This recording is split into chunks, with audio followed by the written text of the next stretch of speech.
Olá, amigos queridos, que Deus esteja convosco. Pai nosso que estás no céu, santificado seja, Senhor, o vosso nome. Que venha a nós do vosso reino, que seja feita a vossa vontade na terra e no céu. O pão nosso de cada dia dai-nos, Pai querido, hoje e sempre. Não nos deixe cairmos em tentações e livrai-nos do mal, principalmente daquele mal que ainda habita dentro de nós, em nossos corações e em nossa mente. Dai-nos o pão de hoje, de amanhã, o pão do corpo, o pão da alma, o pão do conhecimento, o pão da sabedoria, o pão da boa vontade para a nossa reforma íntima. Livra-nos, Pai, de todos os males. Esteja conosco a cada minuto. Que sejamos os filhos fiéis, aqueles que servem a Deus, que servem ali aos ensinamentos que seu Filho Jesus renasceu aqui como homem para nos dar. Que assim seja, Senhor, que façamos sempre a vossa vontade e não que a nossa prevaleça. Amigos queridos, vamos dar continuidade ao estudo do Evangelho segundo o Espiritismo, decodificado por Allan Kardec. Estamos estudando o capítulo 19, A Fé Transporta Montanha. Hoje vamos iniciar com o estudo das instruções dos Espíritos, a fé, mãe da esperança e da caridade, no item 11 do Evangelho.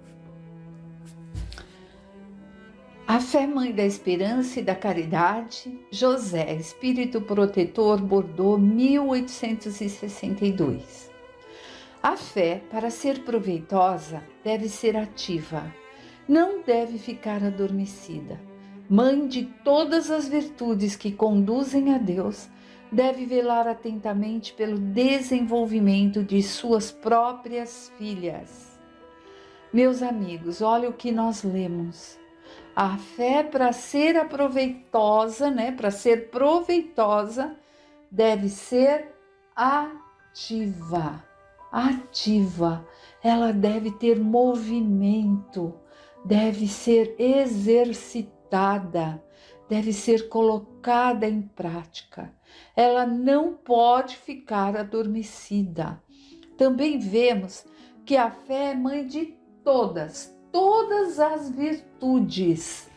E quais são essas virtudes? A caridade, a benevolência, a esperança, a empatia. Se colocar ali no lugar do próximo e ver o que eu gostaria que fizessem a mim, se fosse eu. Tolerância. Tolerar, sim, algumas coisas. Respeitar o tempo do outro. E quanto mais praticarmos a fé, mais desenvolvemos em nós as suas filhas, Que são todas essas virtudes, as boas ações que a essa fé nos conduz. Olha como é interessante esse desenvolvimento da fé e a colocação que esse irmão José nos faz. A esperança e a caridade são resultantes da fé. Essas três virtudes formam uma trindade inseparável. Não é a fé que dá a esperança de se ver cumprir as promessas do Senhor? Pois se não tendes fé, o que esperais? Não é a fé que dá o amor? Se não tendes fé, que amor tereis? E que amor será esse? A fé, inspiração divina, desperta todos os nobres sentimentos que conduzem o homem para o bem. E é a base da sua renovação. É preciso que esta base seja forte e durável, pois se a menor dúvida vier abalá-la, que será do edifício que construíste sobre ela? Construí, portanto, esse edifício sob sólidas fundações, que vossa fé seja mais forte que as fórmulas enganosas e zombarias dos incrédulos, pois a fé que não encara a zombaria dos homens não é a fé verdadeira.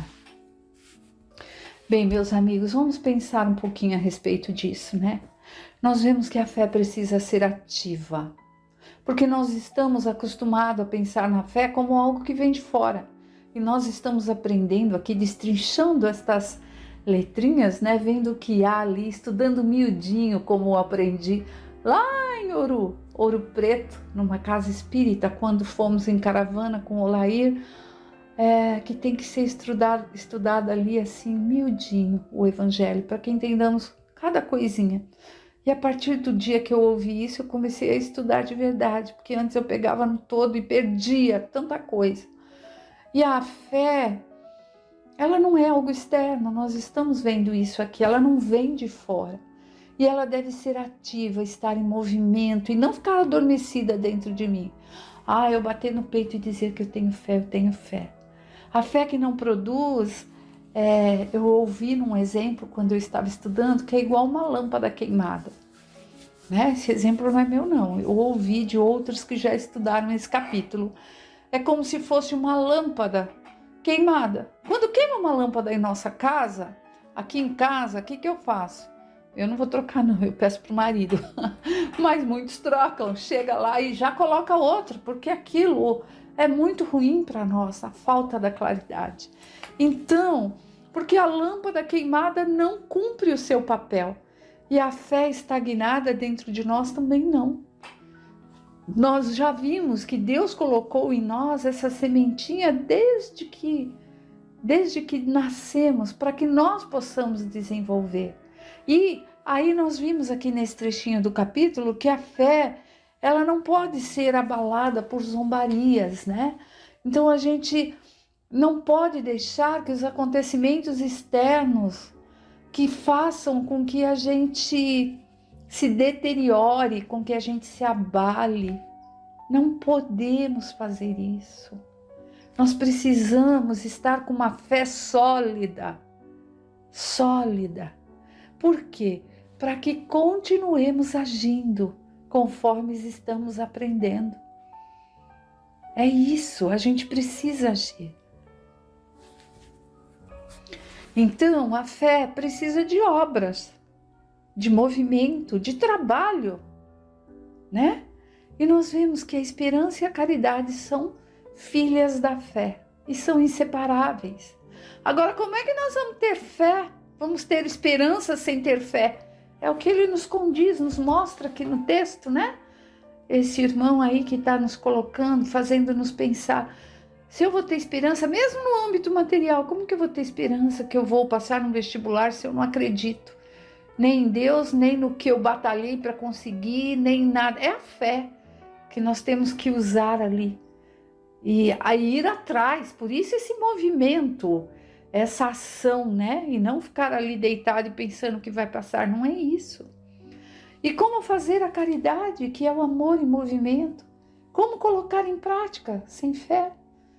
O movimento externo da prática, do auxílio, é importantíssimo. Mas o movimento interior do amor, de mostrar esse amor, as boas vibrações, que aquele que necessita, para aquele que está precisando, é muito importante. É uma prática do amor e é uma fé interior que ninguém vê, mas que aquele que possui sabe o que é que está fazendo, o que é que está movendo com aquela fé que possui, né? A fé precisa de inteligência, nós já aprendemos em todo o Evangelho, em todos os livros da codificação, que a fé tem que ser raciocinada. Nós não podemos aceitar tudo que dizem e sem compreendermos. Por quê? Porque aí não é fé, nós vimos ali nos itens anteriores sobre o fanatismo, a imposição da fé ao outro. Não é assim. Fé não é crença, é movimento, é trabalho, é razão, é pensamento, é observação. O que está acontecendo na minha vida? Eu estou parada? A gente tem que pensar. Pensar em o que é externo, mas principalmente na nossa regeneração, no nosso movimento interior, que ninguém pode fazer por nós e nem nós podemos fazer pelo outro. Não podemos. Nesse último trechinho, ele fala ali como se fosse, pois se a menor dúvida vier abalá-la, que será do edifício que construísse sobre ela? ele dá um exemplo de um edifício, né? O que seria da fé se construir um edifício sobre a fé? Edifícios de conhecimento e tal, mas qualquer coisa eu deixo abalar. Já imaginou se um engenheiro ali for construir um prédio e fizer aquela fundação, entre aspas, desculpem, meia boca, que não dará sustentação? O que vai acontecer? Provavelmente, antes do prédio estar ali na altura e pronto, vai desmoronar, ou depois com muitos lá dentro, porque o primeiro vento ele pode desmoronar. E é isso que não devemos deixar acontecer com a nossa fé. O nosso edifício interno da fé tem que estar ali, firme, forte, podendo se movimentar sempre que necessário. E não deixarmos, gente, tem muita gente que é melindrosa, né? Tudo, falou isso de mim, não quero mais olhar na cara, não vou mais cumprimentar. Eu disse boa tarde para fulano e fulano não me respondeu, só respondeu para outra. Nós vamos saber o que está na cabecinha do outro, quais são as preocupações. Muitas vezes nem ouviu. Então nós temos que se colocar e pensar sempre assim, não me ouviu porque não estava bem, estava ali com seus pensamentos internos. Então eu vou lá e dou um abraço, falo, oi, tô te dando boa tarde. E a pessoa vai sair daquela sintonia e não nos abalarmos com comentários maldosos, sem fundamentos. Às vezes falam, é espírita, vai lá naquela casa que faz trabalho. Se tiver condições de entender, a gente fala, não é nada disso, é assim, mas respeitamos quem faz, né? Nós não podemos nos abalar, não devemos nos deixar levar, porque senão cadê o nosso alicerce, né? Cadê o alicerce? E qual é esse alicerce? É isso aqui que estamos estudando, o Evangelho. É ele que nos dá a sustentação da fé. A gente não consegue ensinar alguém a ter fé. A gente consegue exemplificar. Se alguém falar alguma coisa que não nos agrade, nós temos que pensar, vamos ver até onde está a minha reforma íntima? Como eu consigo agir com esse irmão? Revidar? Então minha fé não é verdadeira, eu não aprendi nada do que eu estudei, do que eu li no Evangelho, eu não destrinchei as palavrinhas para buscar entender que eu não devo revidar. Não é isso. Se agiu assim é porque está machucado, então deixe eu ajudar a aliviar essa dor. É isso, é sobre isso, é a nossa reforma íntima, é colocar a nossa fé em movimento. Vamos continuar a leitura. A fé sincera é atraente e contagiante. Comunica-se àqueles que não a têm ou até mesmo não fariam questão de tê-la. Encontra palavras convenientes que chegam até a alma, enquanto a fé aparente usa palavras sonoras que apenas produzem o frio e a indiferença. Pregai pelo exemplo, olha aí, gente, pelo exemplo de vossa fé para transmiti-la aos homens. Pregai pelo exemplo de vossas obras, para que vejam o mérito da fé. Pregai pela vossa esperança inabalável, para que vejam a confiança que fortifica e até mesmo estimula a enfrentar todas as contrariedades da vida. Tende fé com o que ela tem de belo e de bom, e em sua pureza e em sua racionalidade. Não vos conformeis em aceitar a fé sem comprovação, filha cega da cegueira. Amai a Deus, mas sabei por que o amais. Acreditai em suas promessas, mas sabei por que crê nelas. É a fé raciocinada, meus amigos.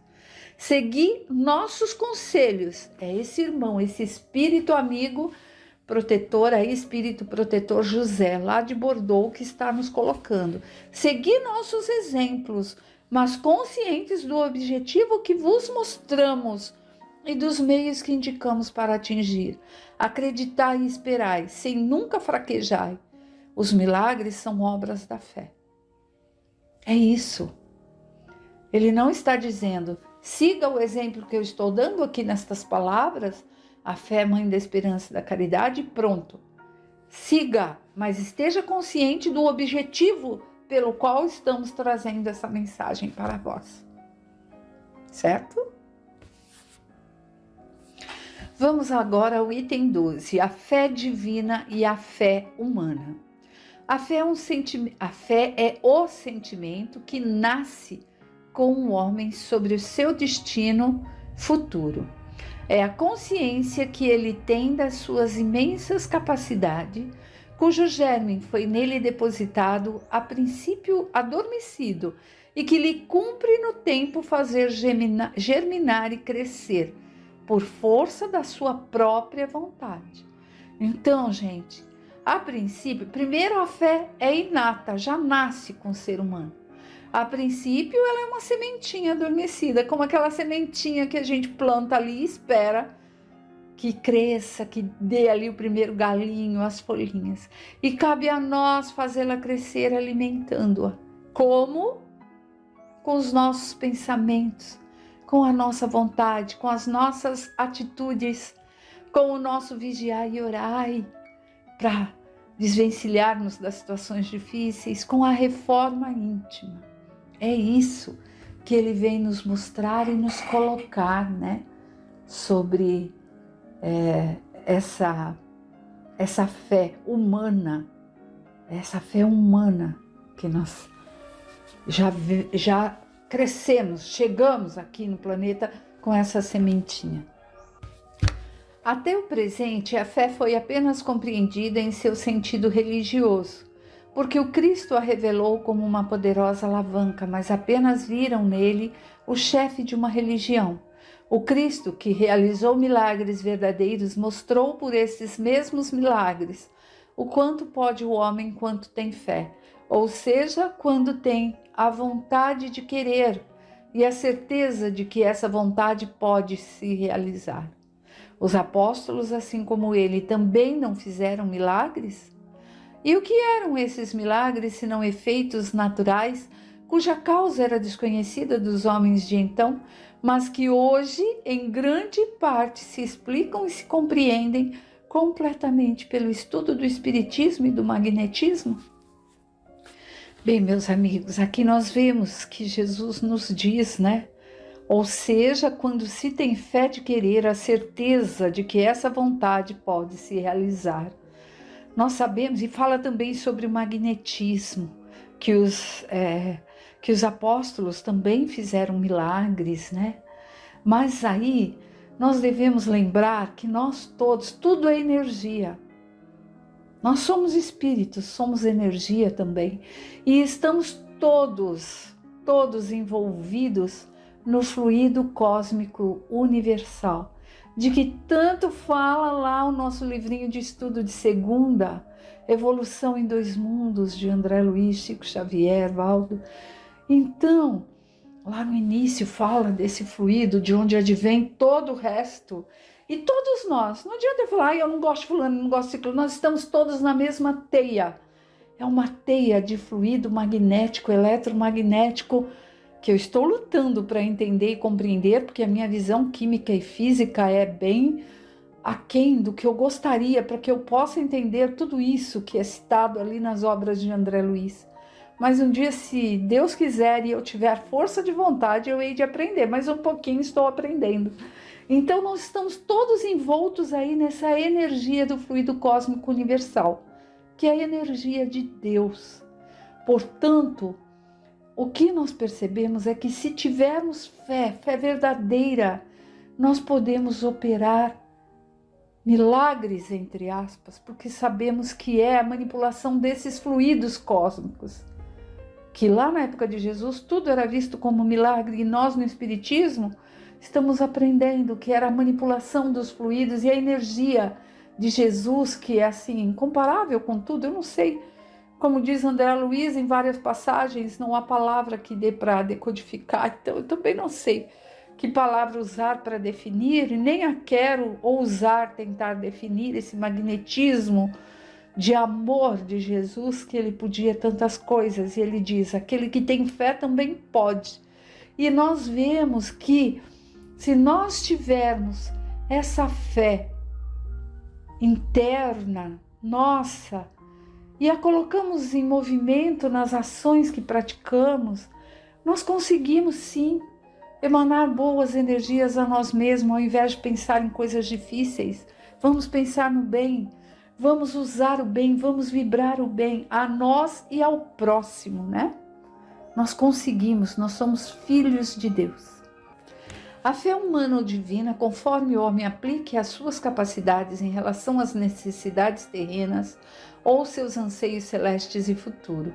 O homem de muita inteligência, o gênio que persegue a realização de algum grande empreendimento, triunfa se tem fé, pois sente que pode e deve atingir sua meta e com certeza lhe dá uma imensa força.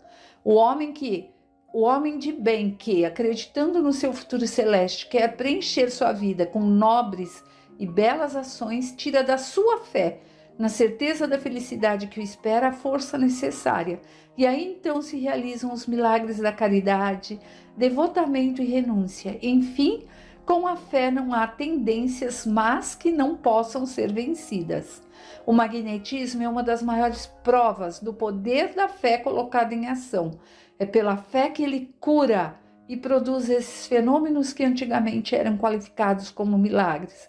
Eu repito, a fé é humana e divina. Se todos os encarnados estivessem cientes da força que trazem em si mesmos e se quisessem pôr sua vontade a serviço dessa força, seriam capazes de realizar o que até agora chamamos de prodígios e que não passam de um desenvolvimento dos dons e capacidades humanas. Então, meus amigos, a fé divina é a semente que nasce com todo ser humano e nos impulsiona para crescermos moralmente.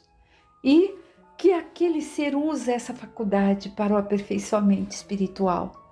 A fé humana é aquela sementinha mesma que nasce ali dentro e que, baseado na fé desse desenvolvimento moral, o homem consegue acreditar na força de Deus, no auxílio de Deus e consegue acreditar que é capaz sim de fazer o melhor.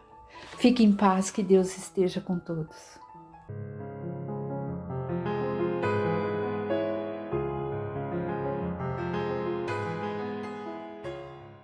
Sempre rogando a Deus, nosso Pai, e a Jesus o amparo, vamos à leitura do Livro dos Espíritos por Allan Kardec.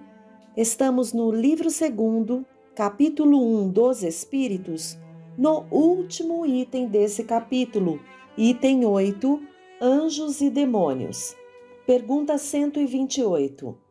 Os seres que chamamos anjos, arcanjos, serafins, formam uma categoria de natureza especial da dos outros espíritos? Não, são espíritos puros, estão no mais alto grau da escala e reúnem em si todas as perfeições. Nota de Allan Kardec. A palavra anjo desperta geralmente a ideia da perfeição moral. Não obstante, é frequentemente aplicada a todos os seres bons e maus que existem fora da humanidade. Disse o bom e o mau anjo, o anjo da luz e o anjo das trevas. E nesse caso ele é sinônimo de espírito ou de gênio. Tomamo-lo aqui na sua significação boa. 129. Os anjos também percorreram todos os graus? Percorreram todos, mas, como já dissemos, uns aceitaram a sua missão sem lamentar e chegaram mais depressa. Outros empregaram maior ou menor tempo para chegar à perfeição. 130. Se a opinião de que há seres criados perfeitos e superiores a todos os outros é errônea, como se explica a sua presença na tradição de quase todos os povos? Aprende que o teu mundo não existe de toda a eternidade e que muito antes de existir já havia espíritos no grau supremo. Os homens, por isso, acreditam que eles sempre haviam sido perfeitos. 131. Há demônio no sentido que se dá a essa palavra? Se houvesse demônio, eles seriam obra de Deus. E Deus seria justo e bom criando seres infelizes eternamente voltados ao mal? Se há demônios, é no teu mundo inferior e em outros semelhantes que eles residem. São esses homens hipócritas que fazem de um Deus justo um Deus mau e vingativo, e que pensam lhe ser agradáveis pelas abominações que cometem em seu nome. Nota de Allan Kardec. A palavra demônio não implica a ideia de espírito mau, a não ser na sua acepção moderna, porque o termo grego daimon, de que ela deriva, significa gênio, inteligência, e se aplicou aos seres incorpóreos, bons ou maus, sem distinção. Os demônios, segundo a significação vulgar do termo, seriam entidades essencialmente malfazejas, e seriam, como todas as coisas, criação de Deus. Mas Deus, que é eternamente justo e bom, não pode ter criado seres predispostos ao mal por sua própria natureza e condenados pela eternidade. Se não fossem obra de Deus, seriam eternos como ele, e nesse caso haveria muitas potências soberanas. A primeira condição de toda doutrina é a de ser lógica. Ora, a dos demônios, no seu sentido absoluto, falha nesse ponto essencial, que na crença dos povos atrasados, que não conheciam os atributos de Deus, admitindo divindades malfazejas, também se admitissem os demônios é concebível. Mas, para quem quer que faça da bondade de Deus um atributo por excelência, é ilógico e contraditório supor que ele tenha criado seres voltados ao mal e destinados a praticá-lo perpetuamente, porque isso seria negar a sua bondade. Os partidários do demônio se apoiam nas palavras do Cristo e não seremos nós que iremos contestar a autoridade dos seus ensinos, que desejaríamos ver mais no coração do que na boca dos homens. Mas estariam bem certos do sentido que ele atribuía à palavra demônio? Não se sabe que a forma alegórica é uma das características da sua linguagem? Tudo o que o Evangelho contém deve ser tomada ao pé da letra? Não queremos outra prova além desta passagem, abre aspas. Logo após esses dias de aflição, o sol se obscurecerá e a lua não dará mais a sua luz. As estrelas cairão do céu e as potências celestes serão abaladas. Em verdade vos digo que esta geração não passará antes que todas as coisas se cumpram. Fecha aspas. Não vimos a forma do texto bíblico contraditada pela ciência no que se refere à criação e ao movimento da Terra? Não pode acontecer o mesmo com certas figuras empregadas pelo Cristo, que devia falar de acordo com o tempo e a região em que se achava? O Cristo não poderia ter dito conscientemente uma falsidade. Se, portanto, nessas palavras há coisas que parecem chocar a razão, é que não as compreendemos ou que as interpretamos mal. Os homens fizeram com os demônios o mesmo que com os anjos. Da mesma maneira que acreditam na existência de seres perfeitos desde toda a eternidade, tomaram também os espíritos inferiores por seres perpetuamente maus. A palavra demônio deve, portanto, ser entendida como referente aos espíritos impuros, que frequentemente não são melhores que os designados por esse nome, mas com a diferença de ser o seu estado apenas transitório.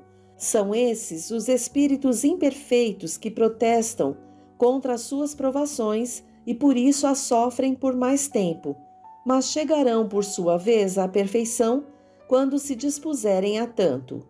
Poderíamos aceitar a palavra demônio com esta restrição.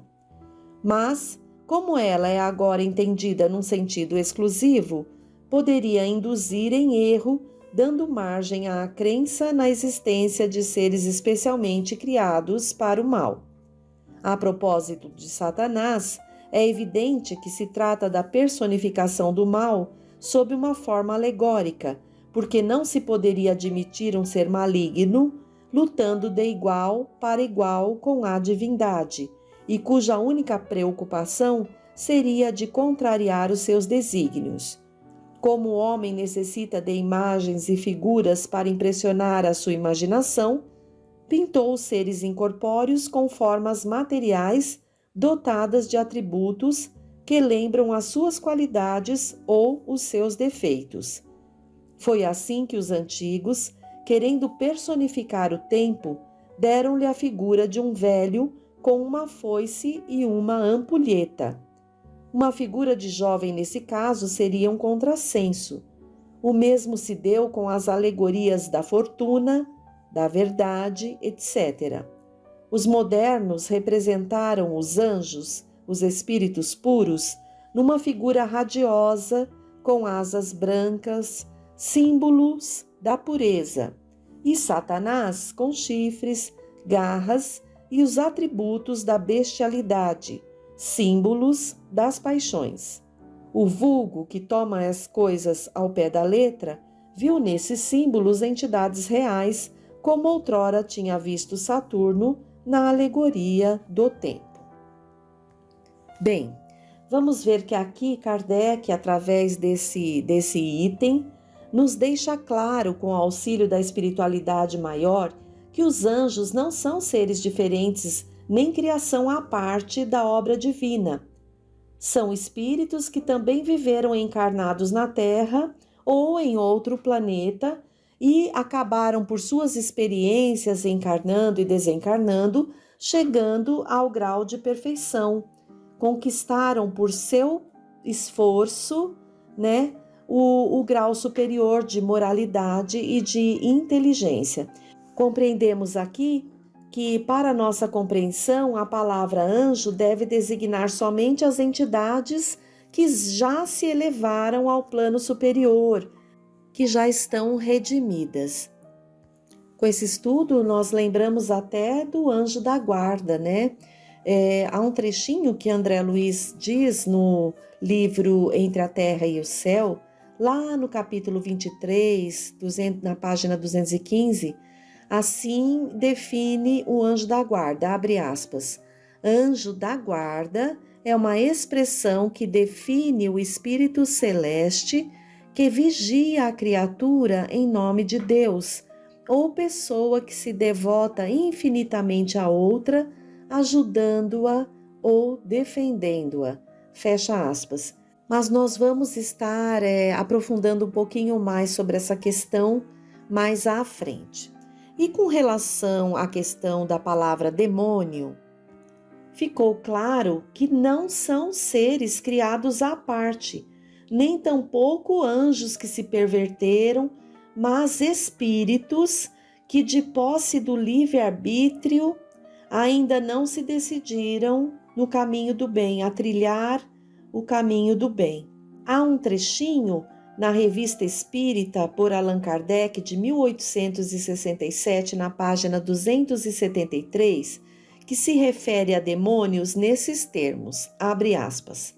Sabe-se que não há criaturas deserdadas, nem umas mais favorecidas que outras, que Deus não criou umas privilegiadas e dispensadas do trabalho imposto a outras para progredir, que não há seres perpetuamente voltados ao mal e ao sofrimento, que aqueles designados sob o nome de demônios são espíritos, ainda atrasados e imperfeitos, fazem o mal no estado de espíritos, como o faziam no estado de homens, mas que progredirão e melhorarão. Que os anjos ou espíritos puros não são seres à parte na criação, mas espíritos que atingiram o objetivo depois de haverem seguido a fieira do progresso, que assim não são criações múltiplas de diferentes classes entre os seres inteligentes, mas que toda a criação surge da grande lei da unidade que rege o universo e que todos os seres gravitam para um fim comum, que é a perfeição, sem que uns sejam favorecidos à custa de outros, pois todos são filhos de sua própria obra. Fecha aspas. Então aqui fica bem claro que nós estamos nessa senda e podemos chegar a ser um anjo algum dia aí, depois de sabe Deus quanto tempo, não é? Depende do esforço de cada um de nós, com certeza muitos séculos, mas haveremos de conseguir chegar, porque esse é o determinismo divino. E cada um de nós ainda traz muitas dificuldades, muitas sombras ali, que muitas vezes nos tornam pessoas malignas se não tomarmos cuidado, se não vigiarmos, não orarmos, porque ainda trazemos em nós muita tendência do passado, das viciações de comportamento e das mazelas morais. Então precisamos estar muito atentos agora com essa explicação para que a gente cuide, né? Para que a gente se cuide, se observe, se conheça, identifique esses impulsos difíceis do mal que ainda podem sobressair, vir à tona, e vamos ali mudando, mexendo nessas mazelas, como se fosse uma ferida, reconhecendo essas dificuldades e cuidando para que possamos transformar e melhorar a nossa condição. É para isso que encarnamos, né, companheiros? E agora vamos iniciar o capítulo 2 do Livro dos Espíritos por Allan Kardec, Encarnação dos Espíritos. Item 1. Finalidade da encarnação. Pergunta 132. Qual é a finalidade da encarnação dos espíritos? Deus a impõe com o fim de levá-los à perfeição. Para uns é uma expiação, para outros uma missão, mas para chegar a essa perfeição, eles devem sofrer todas as vicissitudes da existência corpórea. Nisto é que está a expiação. A encarnação tem ainda outra finalidade, que é a de pôr o espírito em condições de enfrentar a sua parte na obra da criação. É para executá-la que ele toma um aparelho em cada mundo, em harmonia com a matéria essencial do mesmo, a fim de nele cumprir, daquele ponto de vista, as ordens de Deus, e dessa maneira, concorrendo para a obra geral, também progredir. Nota de Allan Kardec. A ação dos seres corpóreos é necessária à marcha do universo, mas Deus, na sua sabedoria, quis que eles tivessem, nessa mesma ação, um meio de progredir e de se aproximarem dele. É assim que, por uma lei admirável de sua providência, tudo se encadeia, tudo é solidário na natureza. Pergunta 133.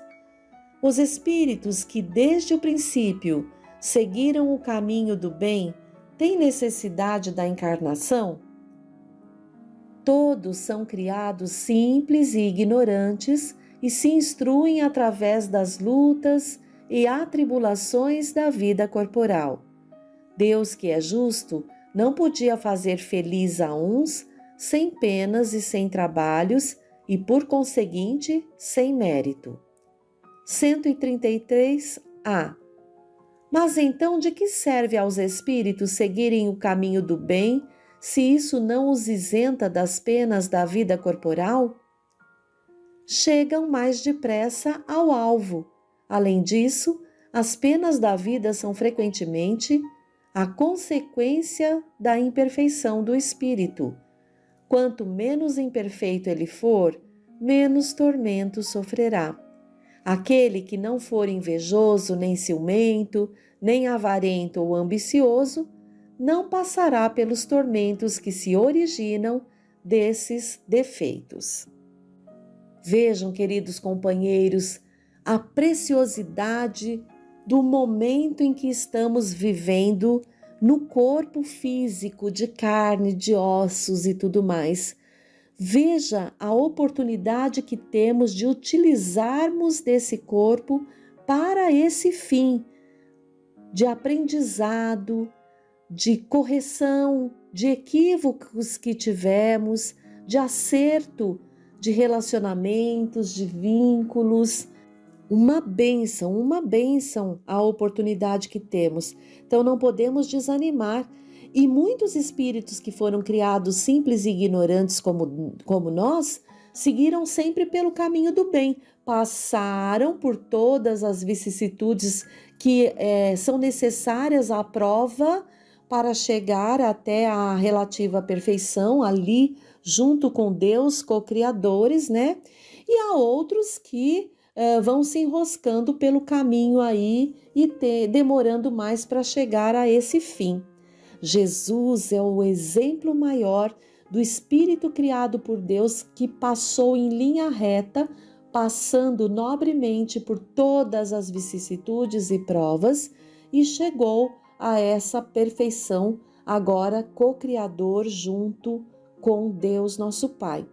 Haveremos também de chegar, então que possamos observar em nós essas tendências, identificando aquela frase, né, que Sócrates descobriu e que disse, conhece-te a ti mesmo, é para nós um roteiro, então que possamos observar qual é o nosso estado de espírito e em identificando os desequilíbrios ali, vamos aproveitando os recursos que estamos tendo através do aprendizado do Evangelho de Jesus, combater essas mazelas que nos desgraçam cada vez mais se a gente deixar correr solto, né? Egoísmo, vaidade, orgulho, tudo isso vai nos comprometendo e nos fazendo sofrer. Então, quanto mais conseguirmos nos afinar com os ensinamentos do Cristo Jesus e praticarmos, menos a gente vai se sentir em sofrimento e vamos ter condição de aproveitar com mais leveza essa nossa oportunidade. Queridos irmãos, então, que Jesus, esse nosso Mestre querido, esteja junto ao coração de cada um de nós. Até o próximo encontro.